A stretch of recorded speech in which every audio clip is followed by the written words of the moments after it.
So I'm back for chapter 1 of To Be a King. I promised I was going to do this. I just got a text from somebody, a message, and they're like, when are you going to do the next chapter on your book, To Be a King?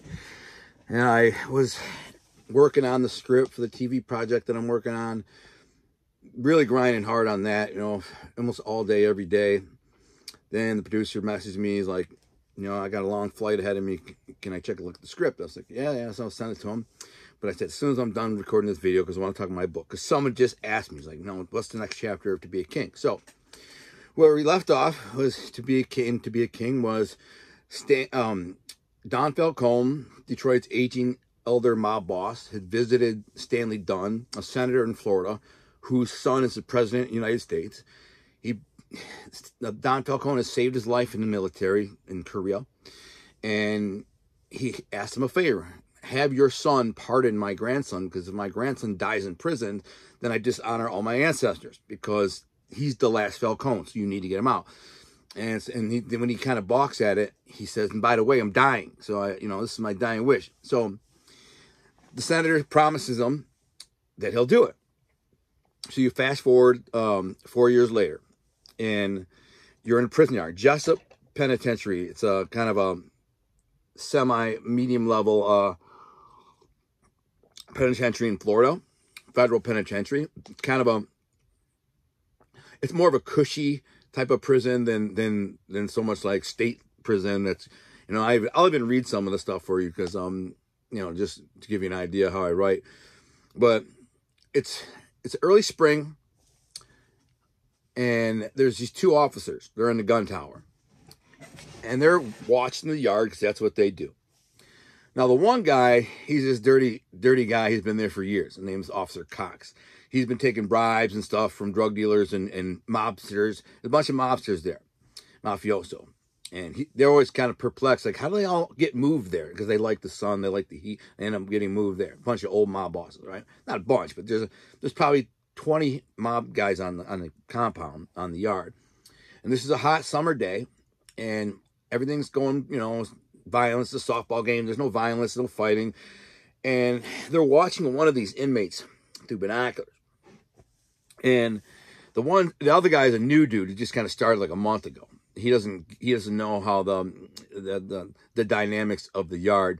The old mob guys kind of run gambling, loan sharking, things like that. They get drugs in, they get alcohol in, they get food in, kind of just like, in the movie Goodfellas, something like that, which is true. I've been told by people who are there, usually those lower levels or camps are the ones you get all the stuff in. But in this particular one, these guys got anything they want, because they got cops on the take. There's a bunch of cops. And this one cop knows it. And he's watching this one group. There's a group of about 10 of them. Well, it's really just one old mob boss. He's the boss of the Colombo crime family. His name is Vito Salastro. He's got 4 or 5 more years left on a 15-year bit. And he's walking with this tall, handsome, kind of muscle-bound, good-looking young guy, which would be my main character, King. Omniel. They call him King. King has received a presidential pardon. And the staff at the prison doesn't know. They're like, what the frick? How did this guy get a presidential pardon? Who is this dude? Nobody knows. Basically, some men in black showed up. They had a pardon from the president. They said, you're going to let this guy out. He's 10 days to process him out, get his medical and everything all right. You got to let him go. So they go flipping through his file, trying to figure out, who is this guy? And they got nothing. The guy didn't even have a visiting list, and he didn't have phone list. Or he only had 2 numbers on his phone list.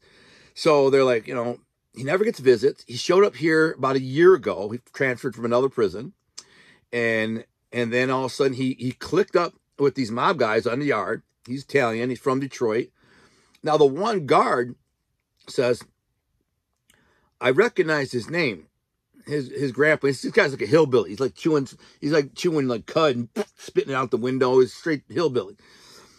And he's like, I remember his papa. He was in here. And he's old man, tough old man. He ended up stabbing some Melizana, which is a black dude. He stabbed him, whatever. And he remembered him. He's like, but I don't know who this kid is. He's just freaking. He looks like him. They have the same eyes. And with King, he has very, very dark eyes. I don't know if you've ever seen somebody's eyes who have look like they have no irises. Like it's just like he has dark brown eyes that are so dark that it just looks like one big iris. They're like black.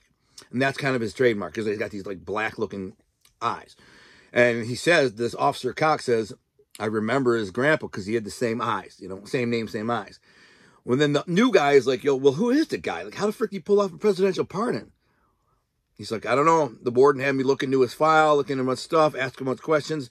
Nobody knows nothing. Nobody's talking. You know, put there on the yard, you know, from rats and people. Nobody will talk about this guy. All I can say is he's been, since the day he got here, he's been tight with those New York mob guys, all the New York guys. They walk the yard every day, and he got really tight. The shot caller, which is Vitro Salastro, who's like the highest ranking boss on the compound. He's actually the boss. But his son is the acting boss back in New York. His son Gino, who's out, you know, running the show. And so Vitro still has 4 or 5 years left or whatever. But he's taken to King, and they don't know why. And they're curious about that. And they've watched him for the last couple of weeks, watching his movements, monitoring his movement, and they don't know what his deal is.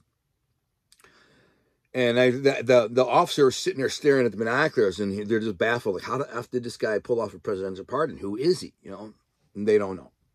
So you flash to King, and he's walking the yard with Vitro Salastro, who's this little short, stocky, kind of muscular dude.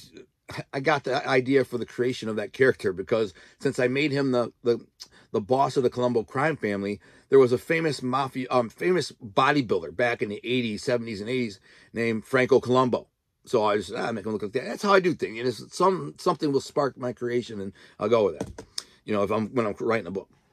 So they're walking the yard, and after they walk a couple, they got their bodyguards, like these you know, Vitro Salastro, who's got like 6, 8, 10 freaking young mafiosos that walk behind him at all time, around him, some in front, some behind, which technically is not allowed in prison. But, you know, if you got enough juice, you can do it. I've seen, you know, black Mobites do it. I've seen gangs do it. They just, cops we're sweating them, right? Now, King, again, is only, I think he's actually 28 years old here. So he's young. And the old guy, the Colombo guy, he's, you know, like 60. And they've been watching him hanging out and talking a lot, especially in the last few days. So we flash to them walking, and the Colombo guy, Vitro Salastro, he's given a lot of last minute tips to King. Now, I can't go into great detail, but King, you know from reading the book, that King has given him a blueprint for this plan he has. He's laid down this plan he has. And it involves all the New York families. It's a business plan where if he can regain the control in Detroit, King, then they will pool their resources together to create this thing. And it's a business plan. Now, Vitro Salastro knows that back in Detroit, things have been going bad for the last several years. Since the Don died, Don Falcone had passed away. His son-in-law had taken over and filled the vacuum. He had made his son-in-law, Leone, the kind of like the proxy boss. And it's not because he liked Leone. Leone, he's a big, tall, heavy-set, mean killer. Not that smart. He married Don Falcone's daughter, Patricia. And he always figured it like this. When the FBI started sweating him, Don Falcone they were trying to put him back in prison. They're watching his every move. He said, I'm going to hand it off to Leone, my son-in-law, and let him kind of run things by proxy. I'll still be the boss, but I'll let everybody else think he's the boss. And so while Don Falcone was alive, Leone did a fairly good job maintaining some things. And during this period of time, Detroit got gambling legalized. So they legalized gambling in Detroit. And they ended up building a few casinos in Detroit, like there really is. But the mob, of course, was in charge of all the gambling prior to this, and they wanted to maintain a stranglehold on the gambling. So they helped build these casinos, right? How did they do it? Well, they had the money, Like, they had ways to get the money, loans, and just money, cash they had. But they couldn't just build a casino because they were mobsters. So they had to get frontmen. So when they go get frontmen, the city of Detroit, this is based on a true story, said, well, we don't want some rich white dude coming in here building a casino. We feel like it should be owned by a member of the community, a black person. So they actually got a couple black faces, you know, to be the front men, straw men, whatever, and to open these casinos. And then they were skimming, but it was really effective. You know, they were just siphoning off untaxed profits, right? And that's a lot of profit, you know, even if it's 8 or 10% tax, you know, on millions and millions of dollars, they're raking in it. The problem was, once Don Falcone died, Leone thought he was so big and bad that he starts going into the count rooms, because he knows technically, you know, family owns it. He starts going in the count rooms and, like, just basically taking all the money he wants. Plus, he's gambling. He's racking up big, you know, markers and gambling debts and not paying it. He's running around, like, grabbing freaking, you know, shot girls and, you know, banging hookers and getting drunk in the casino and causing a scene. And, you know, the owners and the FBI are starting to notice. They're like, the frick, man, and they know who he is. And, you know, so the family's friends in the FBI go, yo, your freaking guy Leone's acting a fool in them casinos, man. A lot of people are noticing. You got to calm him down. What you don't know is New York has some interest in those casinos. That's how they got the money to build them. And this is originally on Don Falcone. He went to some of these mob guys who are family or related or friends from New York. It's, hey, listen, we pool our money together. We'll put a blackface up, you know, be the front man, and we'll build these casinos. And they're all like, okay, this sounds great. And we'll split the profit. Everybody, you know, based on what you put in is what you get back. And they're all like, hell yeah, let's rock and roll. And they did it. And it lasted several years. But then Don Falcone, when he was being just about to be indicted again, he ends up passing away. So there's a lot more to that, and I'll get to that later. Now Leone starts acting a fool. So now, you know, I really don't go into why King was locked up, but I will give you a preface in this. King went to prison. They gave him 99 years. He originally had the protection of the local police and the FBI and blah, blah, blah, was able to operate because of his grandfather. But when his grandfather got arrested and indicted and locked up for a couple of years, his enemies, which was his uncle, Leone, and his cousin, Anthony, and his other cousin, Dino, they're two brothers. Dino and Anthony are brothers. They all basically pulled his police protection. They went to the feds and said, get him. And they're like, you're one of your guys? They get him. And they indicted him, and they sent him to prison. And they gave him 99 years. Now, at this point, he's been locked up 8 years. So Leone's been acting a fool. Leone made his son the underboss. And he's pretty young, man. The kid's only like 30 years old. That's very young to be an underboss, but I guess he only trusted his son. You know, so they're kind of running the ship, but they're not doing a great job of it. And the New York guys are not happy. They're like, dude, this guy's going to get us knocked. He's going to get us all busted and indicted, you know, or he's messing with our money. We're losing money because of this freaking asshole. I mean, what are you going to do? You know what I'm saying? You can't just go in there and kill a mob boss who was running an entire city. He did have like an army, you know. Leone has his own supporters. He has a few detractors who don't like him and stuff. A lot of people don't like him. But he's scary. He's a killer. You know what I mean? He's got a freaking army. And if anybody starts to put a word out low, you know, we need to get rid of Leone, bang, he kills him. Kills him, bang. So everybody's scared of the freaking guy. You know, even the New York guy's like, what can we do? And that's when King comes along and tells this guy, Vitro Salastro, I think I can regain control of Detroit.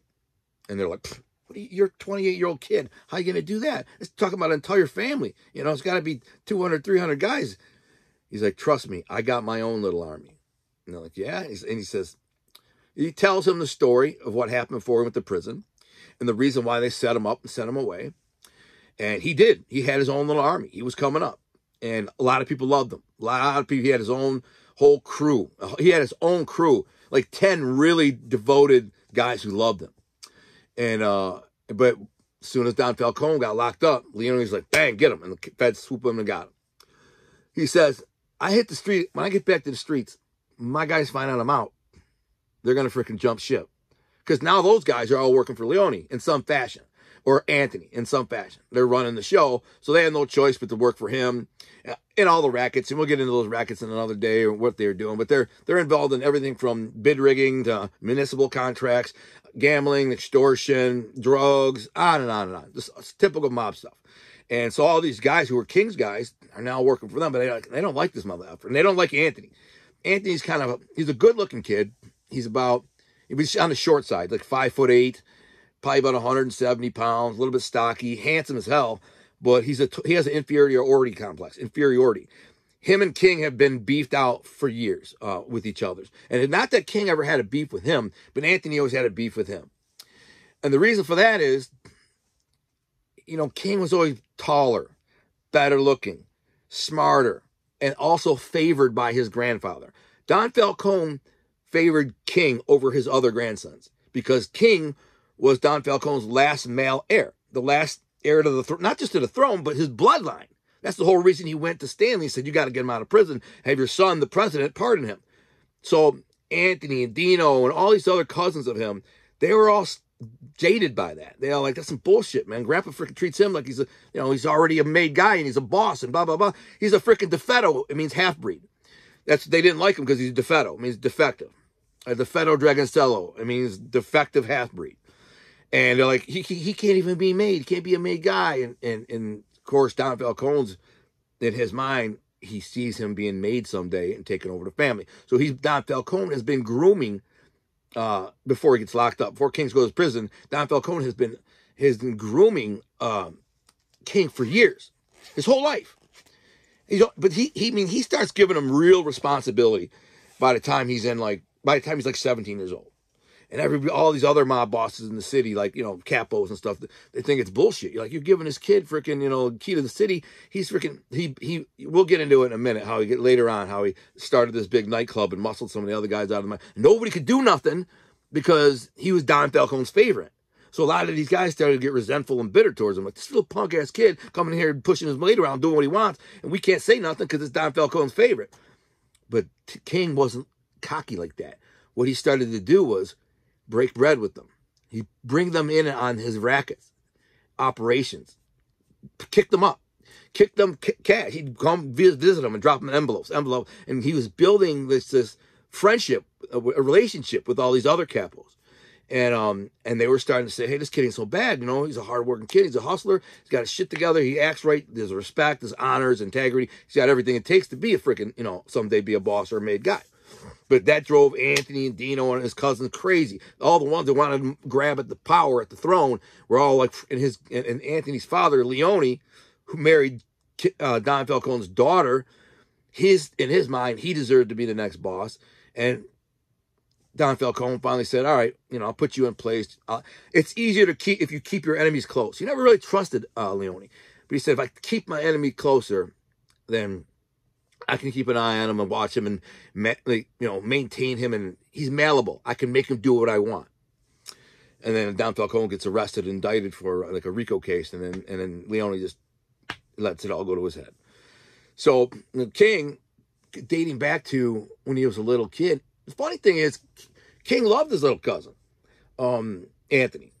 He stuck up for him, with fights, neighborhood beefs, things like that.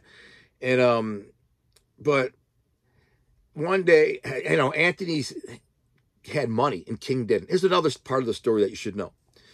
King's father was murdered when he was 1 year old, so he doesn't remember his father. And his mother was Jewish, and the whole family didn't like her because of it. They're like, King's father was a prodigy, up-and-coming young mob boss who was expected to be the heir apparent to the mafia in Detroit. And he's supposed to marry a Sicilian girl from one of the other families so they can, strengthen the family and keep it tighter in the community. But he ends up meeting this Jewish girl at a freaking rolling skating rink, and he falls in love with her, and he has a kid, and that kid is King. When he's murdered, his mother, it breaks her mind. Her mind is broken. She just never recovers. She goes into this depression. She starts having nervous breakdowns, blah, blah, blah, blah. So King lives kind of in the ghetto. He doesn't live on the Grosse Pointe side of the border. On this side of Alta Road, it's all big money. Grosse Pointe, it's where all his cousins live and his uncles live and where the whole mob lives out of money. His mother lives on the other side, 3-4 blocks in, and it's kind of becoming the ghetto. His house is, and his mother won't let him fix the house up, and he won't let her move her. Mom, come on, let me get you a better house. He's got money. 17 years old, he's freaking clocking. You know, he's got tons of money. Probably making $250,000 a month. She won't do it. She won't leave that house that her deceased husband bought for her, built for her, and he was born in, King was born in. She won't leave it. She won't even let him fix it up. No. She's crazy. She lost her mind. And she's really crazy. She's not all there. So King has to stay home and, you know, kind of take care of her, cook her meals for her, just make sure she's okay. So he won't leave the ghetto. He has to keep the house where she wants, and because her heart is broken, her mind is broken, and she's got pictures of his dad all over the walls and everything. She never recovered from his murder. So King always had a little bit of bitterness and resentment towards his other cousins, because he would go because it's only like 3 or 4 blocks from his house to the really rich area in Grosse Pointe, where all his cousins live, and they were hanging out.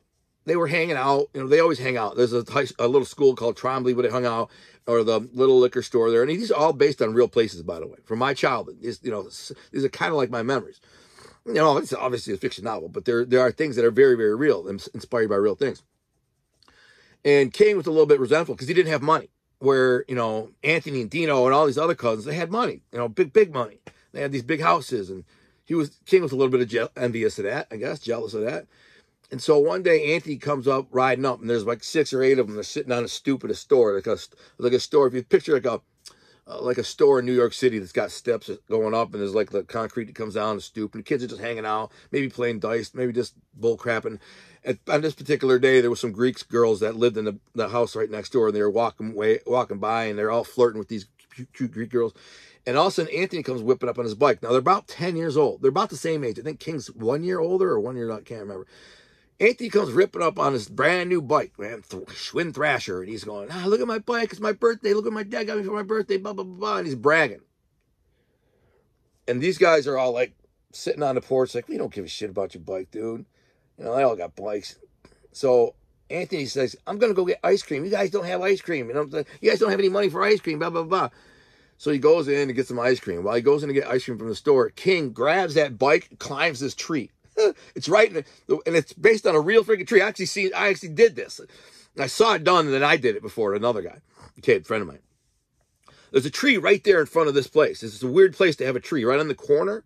It's almost like in the middle of the concrete. The store is on a corner, and the steps of it face exactly triangular towards the intersection. So it doesn't face this road, it doesn't face this road, it faces the middle, and it's all concrete out front. And there's a tree right there that goes up. I don't know why they left the tree there, but so King grabs his bike, and he's bigger than most of the kids his age. He's a genetics, you know, he's got good genetics. He climbs the tree, and he hangs Anthony's bike up on the tree. It's not really far up there, but it's like, you know, it goes up there 12, 15 feet, hangs out on a branch, shimmies down, then they all sit on the stoop and don't, you know, act like nothing happened. Anthony comes out licking his ice cream. He's like, what'd you do with my bike? And they're all like, what bike?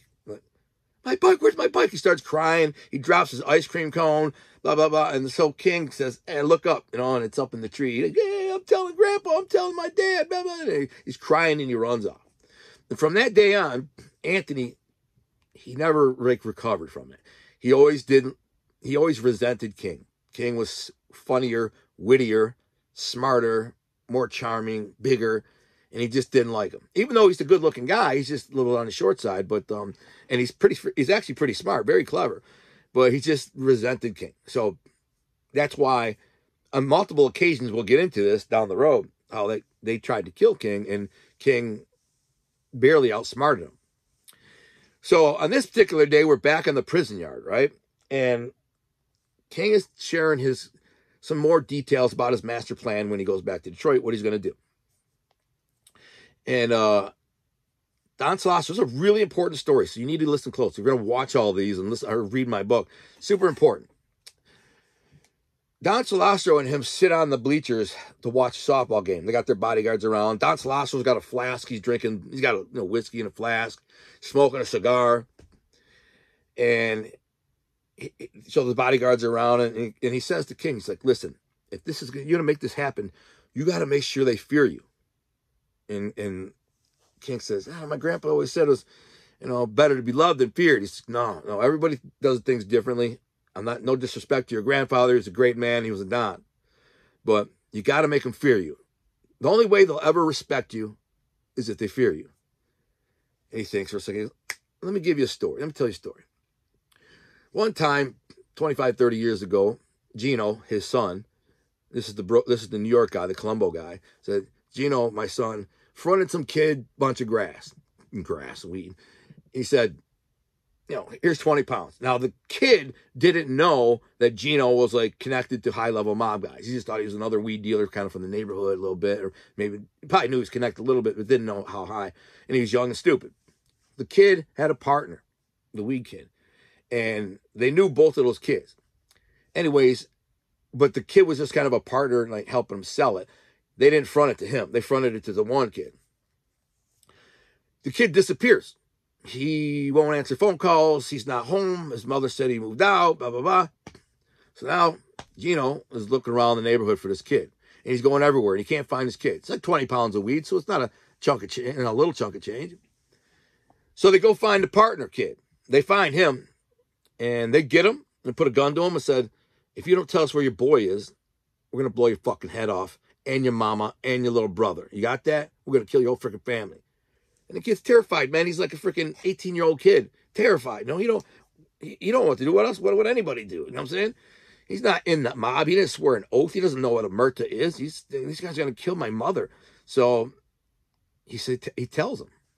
Well, he takes them to where he is. And they get the kid. They slap him around and grab him and put him in the backseat of the car. It's like a stolen car they got, like a crash car. And Gino and his father, Vitro, are in the front seat of this car.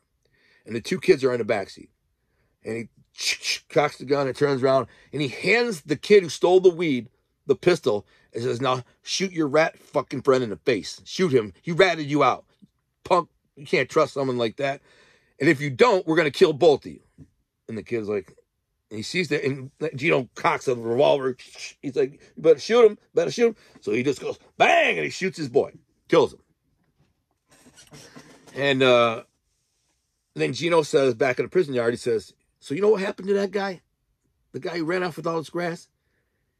He became a faithful soldier of ours. He's terrified of us. He always was. He knows what can happen. He knows the consequences of betraying the family. This guy has been one of our most faithful soldiers for 25 years. We let him keep the weed. Keep the weed. It's all yours. Now you work for us. If I say jump, you ask how high. If I say do this, do that, you do it. So when you get home and you're building your family back up with your crew, just always remember they gotta fear you. If they don't fear you, they'll betray you. They'll backstab you. And King, in his mind, he's going, I don't know, man. I'm not sure I believe that, man. Like, my crew loved me. They didn't have to fear me. I was never going to hurt my crew, my family, and my family. Because, he's got a bunch of cousins and other uncles and stuff. He's like, I love them. They're my family. I love them. They should never have to fear me. I should be the last person on earth they feared. But he doesn't say anything to the guy. They do things different in New York. It is what it is. So while they're talking, a fight breaks out on the yard. And two guys playing softball get arguing. And one guy hits the guy with a bat. Bling! And then the emergency fight breaks out, and they throw the alarm, and everybody down. They shoot a few guys with beanbags. Everybody down, and King's laying there in the dirt. And he's what's he gonna do? He's leaving tomorrow morning. So he's like, I'm glad this is over. I can't wait to get the F out of here tomorrow. They lay out, and then they locked everybody down into their units, and King comes walking back in to the unit, and that's the last thing I'll say about Vitro Solastro. He just says, stick to your plan, do what you say you think you could do, or do what you're gonna do. Don't let them dick you around, and we'll give you our backing. If they have any issues, have them reach out to my people in New York. I've already talked to my guys in New York, other bosses, some of the people who have invested interest in these casinos, and I've told them your plan, and they are like, well, if he says he can do what he says he can do, he said, we'll get his back. But before you can do that, before we'll get you back, you got to get your shit in right. You got to get your everything in order. You got to make sure that Your guys are secure. You have your crew, all your business secure. Not only that, but you have to win over the other capos in Detroit. You have to win them over. And right now, they belong to Leone. So you're going to have to flip them and make them belong to you. I don't know how you're going to do that, but that's the only way this is going to work. You got to basically take over that family. I don't know what it means killing, your uncle and your cousin, but, nobody in New York is going to back you unless you are fully backed by everyone in Detroit. Make that happen, and you'll have our blessing. If they have any problems, have them reach out to us. And he already said, and by the way, I've sent word ahead, so they knew. Like the Detroit guys knew it was coming back. He said, I sent word through New York that these guys got your hands off. Do not fuck with you. Do not kill you. I don't know if they'll listen, but, leave you alone. Let you operate with impunity. Let them do whatever you're going to do. We're helping you. So we wanted them to know that Leone and these guys in Detroit, we let them know that you're working with us now. So if they kill you, then they're going to have issues with us. They don't really, the Detroit guy doesn't really care, but he is what it is. So anyways, he goes back to his cell after they locked the yard down. It's a funny story, and this all ended on, this is chapter 1. He goes back to his cell, and his bunky's this black guy, this little skinny black dude, which is actually inspired by a real black dude that I was friends with in the street. I described him a little bit differently, but I even called him by the same name, Lucky. It's a black dude I knew in the street. He was a cyber criminal, stole identities and made freaking millions. I mean, he made so much freaking money. And he went to prison for stealing $1 from 1 million bank accounts. So he got $1 million. His girlfriend told on him. That's the only reason he got busted. Nobody would ever know. They don't look at a dollar. Nobody pays attention to a dollar missed in their account. It is what it is. But his girlfriend, he bought her a Mercedes, and she wanted like a fur coat, like a $10,000 fur coat. It's like, I just bought you a effing Mercedes.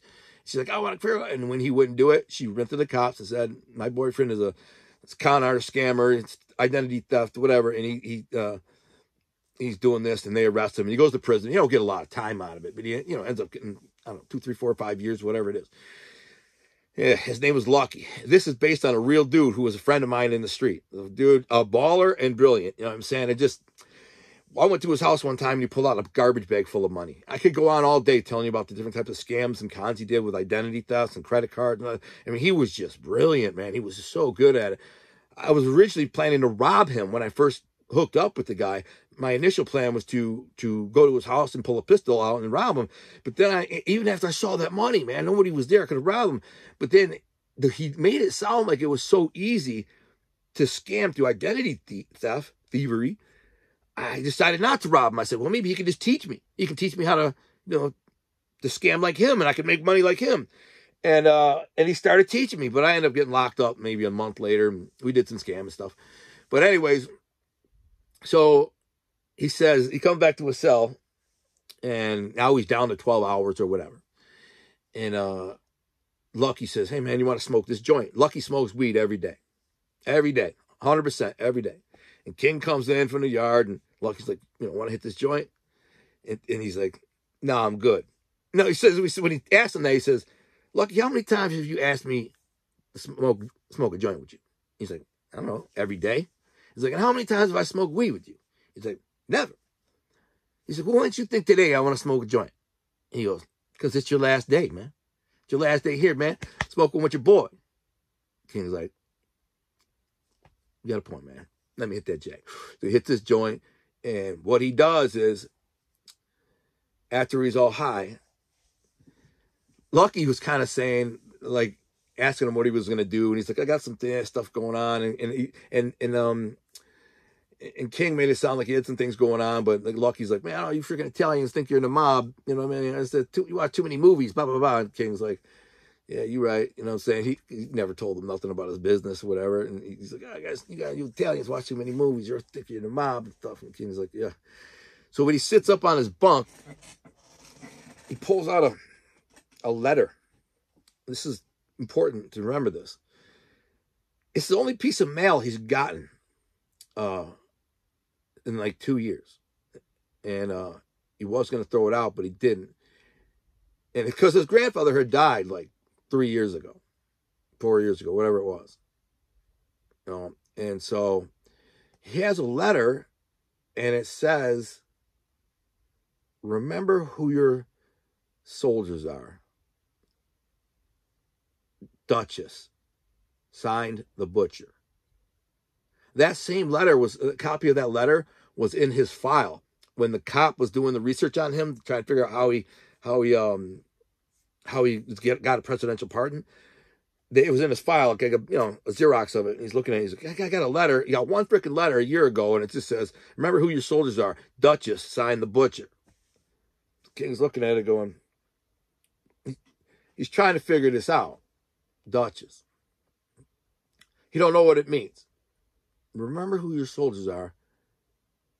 Duchess, signed, the butcher. He's like, it's from Sicily. The letter is postmarked Sicily. So he doesn't know what the frick that is. He knows his grandmother moved to Sicily after his grandfather died. She moved back to Sicily. He figured maybe it was from my grandmother. I don't know who the hell it was. He's like, I don't know what Duchess means. I don't know none of this, what that means. And he's sitting there just all high, staring at this, trying to figure out what the frick this one letter is. Anyways, he ends up going to sleep, and that's his last night in prison. And I'll pick up where I left off on the next one, where his first day out of prison. It starts up with footsteps coming towards the cell, and is what it is. So there's a lot of detail that I'm blowing over that, obviously if you read the book, it's there's a lot more detail and it's a lot more in depth. But I just want to paint this picture of Omnio King. He's a very, very smart guy. He's people always say, are you Omnio? I'm like, hell no. He's way better looking and way smarter than me. I've told girls have messaged me. They're like, oh, you're my Omnio. I'm like, no, I'm not. I was like, King is he's way smarter than me. He's clever. He's brilliant. He's a tactician.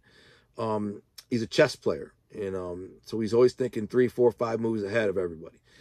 And so now he's got this plan when he gets out to try and move the chessboard and see if you can freaking make it happen. And everything's stacked against him, the whole family, really. But you'll see. He's got a story. You'll see. He's got a freaking plan.